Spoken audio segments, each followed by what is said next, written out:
Hey everyone, it's Short Fiction Friday. This week I read 4 different short stories. Dog Days by Graham Masterton, Almost Forever by David Moody, Butterfly by Axelle Carolyn, and Sticky Eye by Conrad Williams. Let's start with Graham Masterton's Dog Days. This story was first published in 2009 in Shivers 5, which was edited by Richard Chismar. The story here, it's a love triangle. Our 3 main characters are Bob, Jack, and Kylie. Bob is our main character. He's a doctor, and he's like a wise guy. He's always making jokes, and he's dating Kylie, a beautiful Australian woman. But then there's also Jack, who's a handsome doctor. Bob and Jack are friends, and there's a rivalry between Bob and Jack over Kylie. Now, to me, this story really starts on the wrong foot. Our main character, Bob, he's supposed to be a funny character, but I just didn't find any of his quips to be actually funny. And then about halfway through the story, we get to the inciting incident from which all the horror starts. And Bob's actions during that, not to get into spoilers, but Bob's actions were so stupid that I was just not on board with this character at all. However, right at the end, Graham Masterton kind of pulled me back into the story. The reveal was completely insane and ridiculous, but a lot of fun in a B-movie kind of way. So yeah, eventually, in the last 5 to 10 pages, that part was kind of enjoyable. Okay, the next short story was David Moody, Almost Forever. This is a mad scientist kind of story. We have Morgan, who is a genius inventor, but he works outside the system. He's a weird guy. He's invented a medication that can extend people's lives for a long, long time. But he doesn't want to publicize it. He doesn't want anyone else to have this medicine. We also have John, who's the point of view character. He's one of the only people that Morgan tells about this medicine, and he helps Morgan out with his experiments. This was a totally fine story. The main thing that I didn't like about it is John and his wife, Deanna. They're always bickering about Morgan. I think just reading people's arguments, even if it's true to life, even if it's realistic, it's just not exciting or not enjoyable to me. And I'm thinking, why do this husband and wife seem to hate each other so much? Why are they always at each other's throats? Very much like Reanimator, both the Lovecraft's short stories and the 1985 film, right? Because you've got a mad scientist doing unethical experiments, and you've got a point of view character who's kind of just along for the ride and helps the mad scientist out, even though he shouldn't, probably. Yeah, this was fine. The next short story I read was Butterfly by Axelle Carolyn. This is a very short story, only 4 pages. There's not too much to say about it without immediately getting into spoilers. The idea here is that there's a burn victim. He's got horrible burns all over his body. He's in the hospital, but there's probably not much doctors can do for him at this point. You get his thoughts as he's dying. And metaphorically, the process of dying is compared to metamorphosis. A caterpillar turning into a butterfly. He's dying, and in his mind, he's kind of going into the next stage. This was okay. It's a little idea, and it was executed perfectly fine. I just didn't think there was too much to it. I looked up the author, Axelle Carolyn. She only wrote a handful of short stories.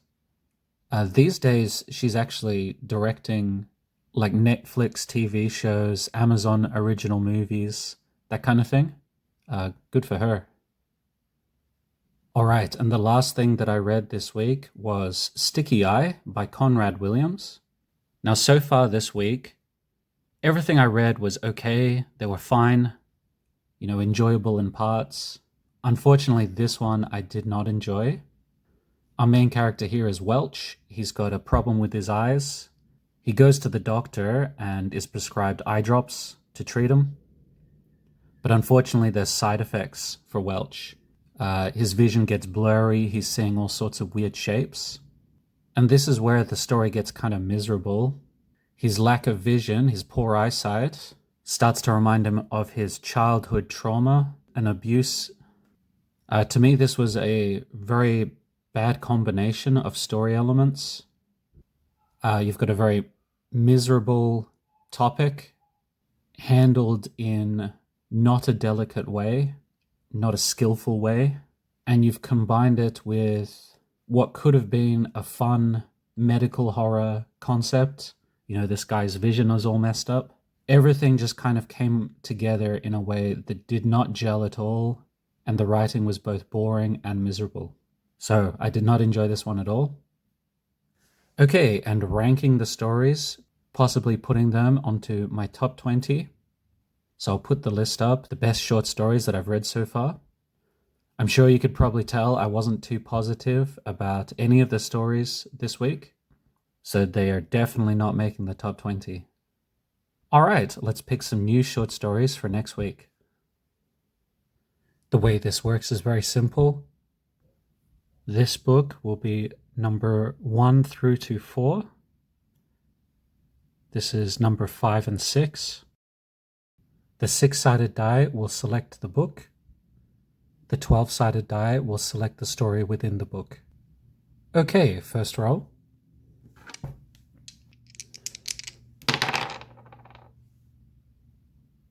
Two and 8.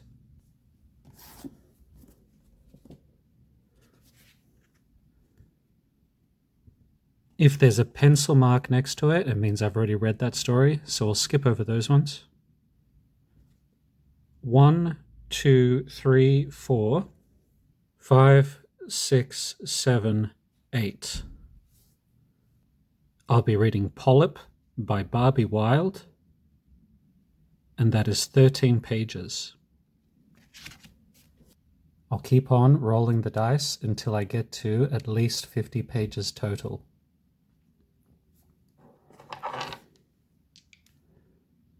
Okay, second roll. 2 and 9. Well, I know that there's not 9 stories left in the body horror book, so I'll just pick whatever's last. Black Box by Gemma Files, and that's 16 pages long. I'm up to 29 pages so far. Third roll.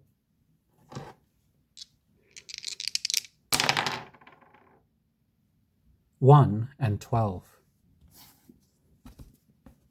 So again, I'll just pick the last story.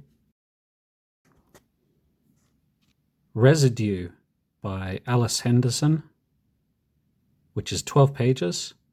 That takes us to 41 pages total so far. Okay, fourth roll.